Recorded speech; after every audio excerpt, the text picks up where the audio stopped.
ಮೊದಲನೇದಾಗಿ ಕೃಷಿ ಮೇಳ 2024ಕ್ಕೆ ತಮಗೆ ಸ್ವಾಗತ. ಸರ್, ಇದು ನಮ್ಮ ಕಲ್ಚರ್ದೇ ಎಲ್ಲ ಟ್ರೆಡಿಷನ್ಸ್ ಇದು ತೋರಿಸ್ತಿದೆ. ಇಲ್ಲೇ ಎಲ್ಲ ರೈತರು ಇಲ್ಲಿ ನೆರೆದಿರೋರೆಲ್ಲನೂ ಇದು ಎಷ್ಟು ಅಟ್ರಾಕ್ಟ್ ಆಗ್ತಿದೆ ಅನ್ನೋದು ಗೊತ್ತಾಗ್ತಿದೆ. ಸರ್, ನೀವು ರೈತರಿಗೆ ಏನು ಹೇಳ್ಬೇಕಂತ ಇಷ್ಟಪಡ್ತೀರಾ ಮತ್ತು ಇದ್ರ ಬಗ್ಗೆ ಎಲ್ಲ ಮಾಹಿತಿ ಅವರಿಗೆ ತಿಳಿಸ್ಕೊಡಿ ಸರ್.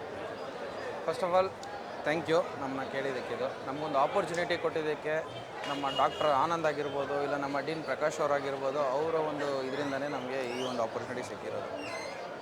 ನೆಕ್ಸ್ಟ್ ಏನಂತಂದರೆ, ಇವಾಗ ನಮಗೆ ರೈತರ ಬಗ್ಗೆ ನಾವು ಮಾತಾಡ್ತಾ ಇದ್ದೀರಿ ಅಲ್ವಾ. ನಾವು ರೈತರಲ್ಲಿ ನಮ್ಮ ಒಂದು ಲೈಫ್ ಸ್ಟಾಕ್ ಇದನ್ನು ನೋಡ್ತಂದ್ರೆ ನಮ್ಮಲ್ಲಿ ಬಂದು 21 ತಳಿಗಳಿದೆ. ಇಲ್ಲಿ ಡಿಸ್ಪ್ಲೇ ಮಾಡಿರೋದು ನಮ್ಮ ಗೋಶಾಲದಲ್ಲಿ ಶ್ರೀ ಕೃಷ್ಣ ಗೋಶಾಲ ನಮ್ಮದು. ಅಲ್ಲಿ ಬಂದು ನಮಗೆ ಒಂದು 30ಕ್ಕೂ ಹೆಚ್ಚು ದೇಸಿ ತಳಿಗಳು. ಓಕೆ, ನಾವು ಮೇನ್ಲಿ ಫೋಕಸ್ ಮಾಡೋದು ದೇಸಿ ತಳಿಗಳನ್ನ ಫೋಕಸ್ ಮಾಡ್ತಾ ಇದ್ದೀವಿ. ನಮ್ಮಲ್ಲಿ ಬಂದು ಒಂದು 300-350 ಹಸುಗಳು ಎತ್ತುಗಳು ಇವೆ. ಇಲ್ಲಿ ನಾವು ಈ ಒಂದು ಕಾರ್ಯಕ್ರಮಕ್ಕೆ ನೋಡ್ತಂದರೆ ನಮ್ಮದು 21 ತಳಿಗಳನ್ನ ಡಿಸ್ಪ್ಲೇ ಮಾಡಿದರೆ, ಅದಲ್ಲದೆ ನಾವು ಗಾಣ ಒಂದು ಇದಾಕಿದೆ. ನಮ್ಮ ಮೂಲ ಉದ್ದೇಶ ಏನು ಅಂತಂದರೆ, ನಮ್ಮ ನೆಕ್ಸ್ಟ್ ಜನ್ರೇಷನ್ ಅಂತ ಏನು ಹೇಳ್ತಾ ಇದ್ದೀರಿ, ಇವಾಗ ನೀವೆಲ್ಲ ಇದ್ದೀರಾ ಎಲ್ಲರೂ, ಅವ್ರಿಗೆ ಬಂದು ನಮ್ಮ ದೇಸಿ ತಳಿನ ತಲುಪಿಸ್ಬೇಕು. ಯಾವಾಗ ನೋಡ್ತಂದ್ರೆ ಎಲ್ಲ ಫಾರ್ಮ್ ಅಂದ್ಕೊಂಡು ಹಂಗೆ ಹೋಗ್ಬಿಟ್ಟಿದ್ದಾರೆ. ನಮ್ಮ ದೇಸಿ ತಳಿಗಳ ಉಪಯೋಗಗಳೇನು, ಅದರಿಂದ ಅಡ್ವಾಂಟೇಜಸ್ಸು ಡಿಸ್ಅಡ್ವಾಂಟೇಜು ಇದನ್ನು ನಾವು ತಿಳಿಸ್ಬೇಕಾಗತ್ತೆ. ಸೊ ಆ ಒಂದು ಕರ್ತವ್ಯ, ಆ ಒಂದು ದೃಷ್ಟಿಯಲ್ಲಿ ನಾವು ಶ್ರೀ ಕೃಷ್ಣ ಗೋಶಾಲ ಬಂದುಬಿಟ್ಟು ಆ ಒಂದು ನಿಟ್ಟಿನಲ್ಲಿ ಇದು ವರ್ಕ್ ಮಾಡ್ತಾ ಇದ್ದಾರೆ. ನಾವು ಬಂದು ರೈತರು ಸ್ಪೆಸಿಫಿಕ್ ಆಗಿ ನೋಡ್ತಂದ್ರೆ ಮಂಡ್ಯ ರೈತರ ಜೊತೆ ಟೈಅಪ್ ಮಾಡ್ಕೊಂಡಿದ್ದೀರಿ. ಟೈಪ್ ಆಗಿದ್ದಾರೆ. ಏನಕ್ಕೆ ಟೈಅಪ್ ಏನು ಅಂತಂದರೆ, ಪ್ರಾಬ್ಲಮ್ ಅಂತಂದರೆ ಏನಂದರೆ, 300 ಹಸು ಅಂತ ಹೇಳಿದೆ. ಇದಕ್ಕೆ ಮೇವು ಬಂದು ತುಂಬ ಅವಶ್ಯಕತೆ ಇದೆ. ನಾವಿರೋದು ಬೆಂಗಳೂರಲ್ಲಿ, ಎಲೆಕ್ಟ್ರಾನಿಕ್ ಸಿಟಿ ಪಕ್ಕದಲ್ಲಿ ಬೇಗೂರು ಅಂತ ನಮ್ಮ ಒಂದು ಜಾಗದಲ್ಲಿರೋದು. ಅಲ್ಲಿ ಮೇವೆಲ್ಲ ಸಿಕ್ಕೋದಿಲ್ಲ. ಸೊ ಆ ಒಂದು ಥಾಟ್ ಪ್ರೊಸೆಸಲ್ಲಿ ನಾವೇನು ಮಾಡಿದ್ವಿ, ನಾವು ಮಂಡ್ಯ ರೈತರ ಜೊತೆ ಟೈಅಪ್ ಮಾಡ್ಕೊಂಡ್ಬಿಟ್ಟು ನಮಗೆ ಏನು ಬೇಕು ಅವ್ರು ಬೆಳೀತಾರೆ, ಅದಲ್ಲದೆ ಆ ಮೇವು ನಮಗೆ ಸಿಗುತ್ತೆ. ಕಟ್ ಆಫ್ ಮಾಡಿಕೊಂಡು ಒಂದು 10 ಕ್ವಿಂಟಲ್ ಅಲ್ಲೇ ಲೋಡ್ ಮಾಡಿಕೊಂಡು ಅಲ್ಲೇ ಸ್ಟೋರ್ ಮಾಡಿಕೊಂಡು ಮಾಡೋ ಥರ. ಸೊ ಇದರಿಂದ ರೈತರಿಗೂ ಉಪಯೋಗ. ಆಮೇಲೆ ಅವ್ರು ಕೊಡೋ ಪದಾರ್ಥಗಳು ನಾವು ಬಂದುಬಿಟ್ಟು ನಮ್ಮ ಒಂದು ಶ್ರೀಕೃಷ್ಣ ಗೋಶಾಲ ವತಿಯಿಂದನೇ ನಾವು ಮಾಡಿ, ಸೊ ಇಬ್ರಿಗೂ ಬಂದು ಸಪೋರ್ಟಿವ್. ಹೌದು, ಇಲ್ಲ ನಾವು ಬಂದು ರೈತರ ಹತ್ರ ಮಾತ್ರ ಟೈಅಪ್ ಮಾಡ್ಕೊಂಡಿರೋದು. ನಾವು ನಮ್ಮ ಉದ್ದೇಶ ಏನು ಗೊತ್ತಾ, ಇಟ್ಸ್ ನಾಟ್ ಅಬೌಟ್ ಮನಿ. ನಮ್ಮಲ್ಲಿ ಬಂದು ದುಡ್ಡಲ್ಲ, ಒಳ್ಳೆ ಪ್ರಾಡಕ್ಟ್ನ ಅವರು ಕೊಡೋದು ನಮ್ಮ ಒಂದು ಮೂಲ ಉದ್ದೇಶ. ಅದು ಹೆಂಗೆ ಕೊಡ್ಬೋದು, ನಮ್ಮ ಒಳ್ಳೆ ತಳಿಗಳಿದೆ, ಅದ್ರ ಪ್ರಕಾರ ಆ ಥರ ಪ್ಲಾನ್. ಸರ್, ಇವಾಗ ಜನರಲಿ ಪೀಪಲ್ಗೂ ಅವೇರ್ನೆಸ್ ಬರ್ತಿದೆ ಸರ್, ರೈತರಂತಲ್ಲ ನಾರ್ಮಲ್ ಪೀಪಲ್ಗೂ ಫುಡ್ ಪ್ರೆಸ್ಡ್ ಆಯಿಲ್ ಎಲ್ಲ ಹೆಲ್ತ್ ಕಾನ್ಷಿಯಸ್ ಆಗಿ ಈಗ ಬಳಸ್ತಿರೋರು ಜಾಸ್ತಿ ಆಗ್ತಿದ್ದಾರೆ. ಇದ್ರ ಬಗ್ಗೆ ನೀವೇನು ಹೇಳ್ತೀರಾ ಸರ್? ಇದು ವುಡ್ ಪ್ರೆಸ್ ಆಯಿಲ್ ಅನ್ನೋದು ಒಂದು ಮಿಸ್ಕಾನ್ಸೆಪ್ಷನ್ ಇದೆ ಮೇಡಮ್. ಏನಾಗೋಗುತ್ತೆ, ಒಂದು ಇಷ್ಟು ಸೈಜ್ದು ಒಂದು ಹುಡ್ನ ಹಾಕ್ಬಿಟ್ಟು ಅದಕ್ಕೊಂದು ಮೋಟ್ರ್ ಕನೆಕ್ಟ್ ಮಾಡಿಬಿಟ್ಟು ಆನ್ ಮಾಡಿಬಿಟ್ರೆ ವುಡ್ ಪ್ರೆಸ್ ಆಯಿಲ್ ಅನ್ಕೊತಾರೆ. ನೀವು ಕೇಳಿರ್ತೀರಾ, ಹಿರಿಕರು ಹೇಳಿರ್ತಾರೆ, ಒಂದು ಸಲ ಯೂಸ್ ಮಾಡಿರೋ ಎಣ್ಣೆನ ಮತ್ತೆ ಯೂಸ್ ಮಾಡಬಾರ್ದು ಅಂತ. ಏನಕ್ಕೆ ಹೇಳಿ, ಒಂದು ಸಲ ಶಾಖ ತಟ್ಟು ಅಂದ್ಕೊಳ್ಳಿ ಆ ಆಯಿಲ್ಗೆ, ಅದರಲ್ಲಿರೋ ಪ್ರೋಟೀನ್ಸ್ ಅದೆಲ್ಲ ಬಂದು ಫ್ಯಾಟಾಗಿ ಕನ್ವರ್ಟ್, ರೈಟ್. ಸೊ ಆ ಒಂದು ನಿಟ್ಟಿನಲ್ಲಿ ಅದು ವುಡ್ ಪ್ರೆಸ್ ಅಂತ ಹೇಳ್ಬೋದು, ಎಲ್ಲ ಚೆನ್ನಾಗಿರ್ಬೋದು, ಬ್ರ್ಯಾಂಡಿಂಗ್ ಚೆನ್ನಾಗಿ ಆಗ್ತಾ ಇರ್ಬೋದು. ಬಟ್ ನೀವು ಅದು ನೋಡಿದಾಗ ನೀವು ಎಣ್ಣೆ ತುಂಬ ಶಾಖವಾಗಿರುತ್ತೆ, right. So that is not the right one. ಅದು ಪ್ರೋಸೆಸ್ ಎಲ್ಲ ನಮ್ಮ ಪ್ರಾಚೀನ ವಿಧಿ. ಇವಾಗ ನೋಡಿ, ಗಾಣ ಇದೆಯಲ್ಲ, ಇದು ಒಂದು ಎಕ್ಸ್ಟ್ರಾಕ್ಟ್ ಮಾಡೋದಕ್ಕೆ ನಾವು 3.5 ಅವರ್ ಸುತ್ತಬೇಕು. ನೀವು ಬೇಕಾದ್ರೆ ನೀವು ನೋಡ್ತಂದ್ರೆ ಬನ್ನಿ, ಇಲ್ಲಿ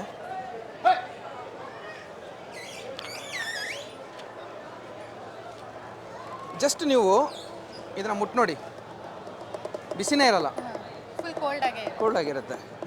ಸೊ ಅದರಿಂದ ಇದು ನಿಮ್ಗೆ ಅಲ್ಲಿ ನೋಡಿ ಯಾವ್ದಾರ ಒಂದು ಮಿಷಿನ್ಗೆ ವುಡ್ ಪ್ರೆಸ್ ಅಂತಾರೆ. ಸೊ ಅಂದರೆ ಜಸ್ಟ್ ಒಂದು ಲೈವ್ ಒಂದು ಶಾರ್ಟ್ ಇದು. ಓಕೆ, ಸೊ ಇದೊಂದು ಅಡ್ವಾಂಟೇಜ್. ಅದಲ್ದಿರ ನೀವು ಇದ್ರ ಇಂಟೆಂಟ್ ನೋಡಬೇಕು. ಏನಕ್ಕೆ ಗಾಣ ನಮ್ಮಲ್ಲಿ ಬಂದು ನಾವು ಅದೇ ಅಂದರೆ, ಇವಾಗ ನಾವು ಗೋಶಾಲ ನಡೆಸ್ತಾ ಇದ್ದೀರಿ, ನಮಗೆ ಒಂದು 300-350 ಹಸುಗಳಿದೆ. ಕಸಾಯಿಖಾನೆ ಹೋಗೋ ಎತ್ತುಗಳನ್ನ ಬಂದು ಕರ್ಕೊಂಬಂದು ಬಿಡ್ತಾರೆ, ಆಯಿತಾ. ಅದಕ್ಕೆ ಮೇವು ಹಾಕಬೇಕು. ಅದಕ್ಕೇನು ಮಾಡ್ಬೋದು, ಸೊ ಅದೇ ಎತ್ತುಗಳನ್ನ ಯೂಸ್ ಮಾಡಿಕೊಂಡು ಇದರಿಂದ ಬರೋ ಇದನ್ನು ಮೇವು ಮಾಡ್ಕೊಂಡು ನಾವು ಕಂಟಿನ್ಯೂ ಮಾಡ್ಕೊಂಡು ಹೋಗೋ ಒಂದು ಥಾಟ್ ಪ್ರೊಸೆಸ್. ಸರ್, ರೈತರಿಗೆ ನೀವು ಇದ್ರ ಬಗ್ಗೆ ಏನು ಹೇಳಬೇಕಂತ ಇಷ್ಟಪಡ್ತೀರಾ ಸರ್?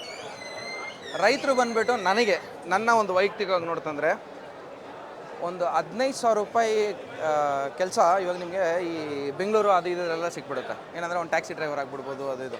ಸೊ ಈ ಒಂದು ಮೈಂಡ್ಸೆಟ್ಟಿಂದ ರೈತರು ಆಚೆ ಬರಬೇಕು, ರೈಟ್. ಇವಾಗ ನಾವು ಅದೇ ಹೇಳ್ತಾರೆ, ನಮ್ಮಲ್ಲಿ ಇಷ್ಟು ಪ್ರಾಡಕ್ಟ್ಸ್ಗಳಿದೆ, ರೈಟ್. ಈ ಪ್ರಾಡಕ್ಟ್ಸ್ ಎಲ್ಲ ಬಂದುಬಿಟ್ಟು ಸೇಲ್ ಆಯ್ತು ಅಂದರೆ ನೀವು ಏನು ಅವ್ರು ರೈತರು ಒಂದು 15,000 20,000 ದುಡಿಬೇಕು ಅಂತ ಹೇಳ್ಬಿಟ್ಟು ಹೋಗ್ತಾರಲ್ಲ, ಅದಕ್ಕಿಂತ ಜಾಸ್ತಿನೇ ದುಡಿಬೋದು.